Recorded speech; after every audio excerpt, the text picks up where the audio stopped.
안녕하십니까. 좋은 아침입니다. 서투른 농사일도 좀 하다 보니까 온몸이 아프고 피곤해서 유튜브를 제대로 못했습니다. 근데 오늘 아침 이렇게 만나 뵙게 돼서 반갑습니다. 오늘도 저는 이 믿음에 대해서 한번 새롭게 조명해 보고자 합니다. 오늘 우리가 믿는 교회 믿음의 세계가 가만히 생각해 보면 인본주의, 물량주의에 빠져 있는 것을 볼 수가 있습니다. 이것은 우리 교회가 알고 성도 자체도 시인을 합니다. 그래서 믿음에 갈등을 갖는 경우가 많이 있죠. 말로는 살아계신 하나님을 믿는다고 말하면서도 세상에서 돈이 없으면 아무것도 할 수 없다라고 생각하는 믿음입니다. 돈이 많고 사람이 많이 모이면 목회에 성공한 것이요, 부흥이라고 말을 합니다. 그런데요, 이런 평가는 세상적인 평가가 아니겠습니까?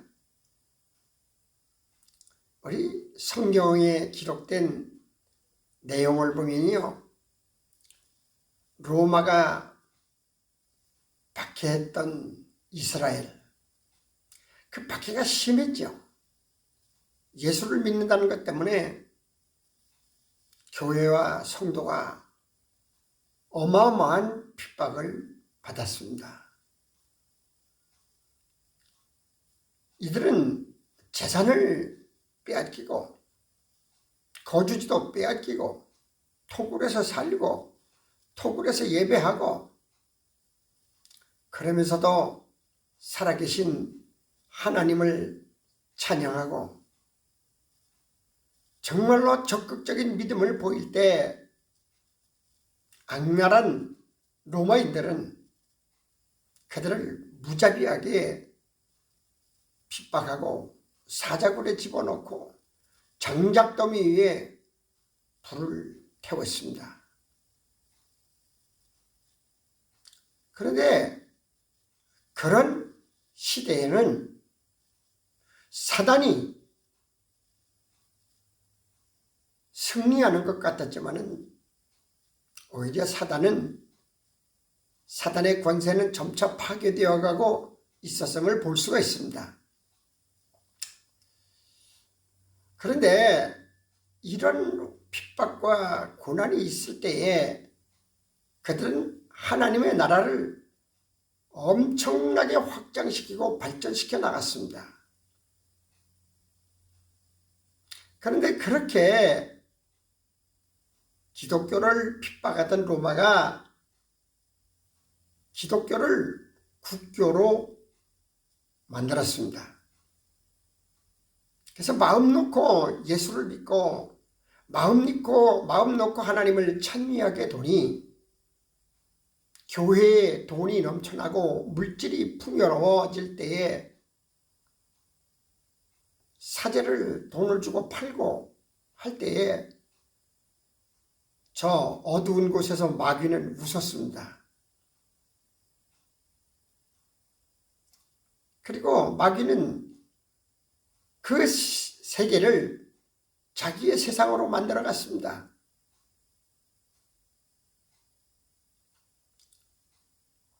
예수님을 십자가에 못 박혀 죽이니까 마귀는 승리한 줄로 알았습니다.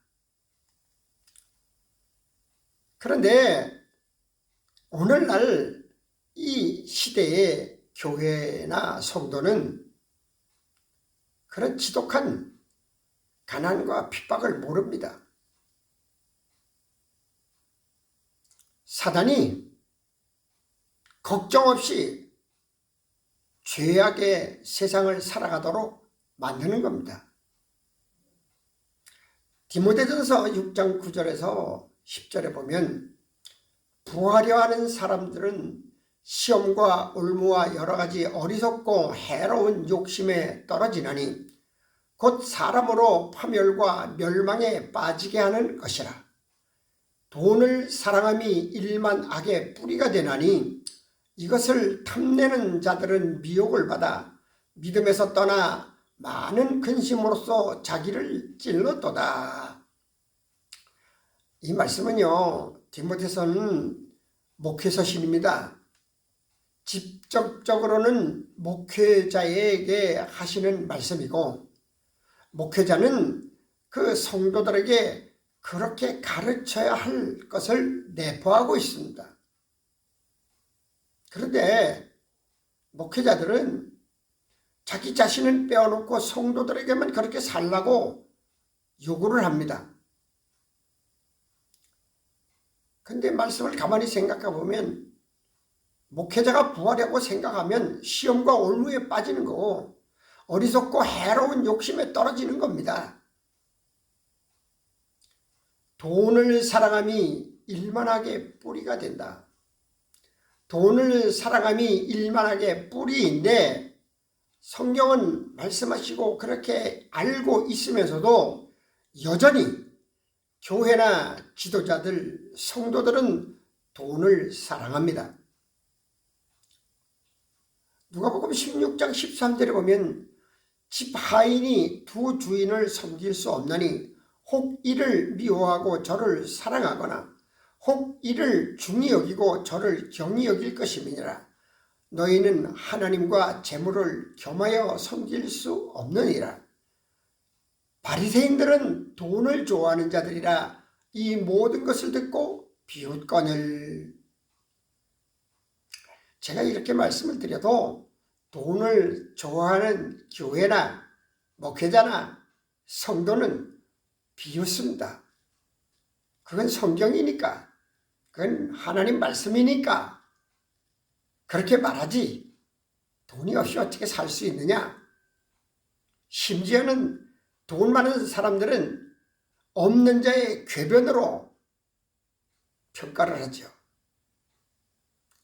오늘날 예수님의 말씀을 말씀대로 전하면 비웃음을 당합니다. 돈을 좋아하는 사람들 때문에 그렇습니다. 그러면서도 성경에 나타난 바리새인들의 그 삶을 비난할 수 있을까요?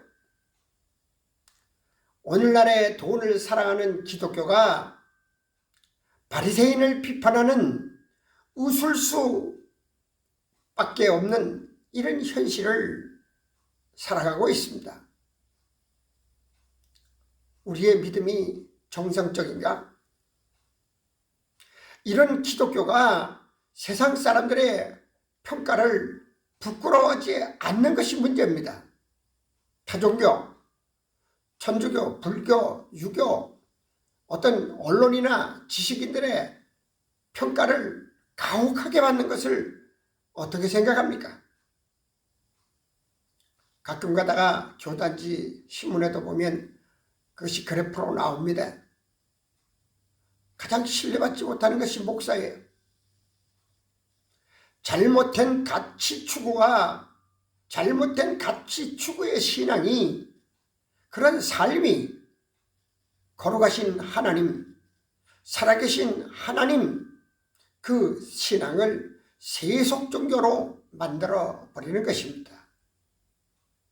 우리가 보통 말하기를 쓴소리라는 말이 있습니다.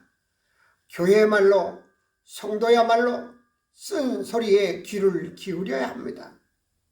하나님의 말씀은 따지고 보면 쓴소리예요. 죄로 타락돼 부패하고 망할 수밖에 없는 인간들에게 쓴소리를 하시는 거예요.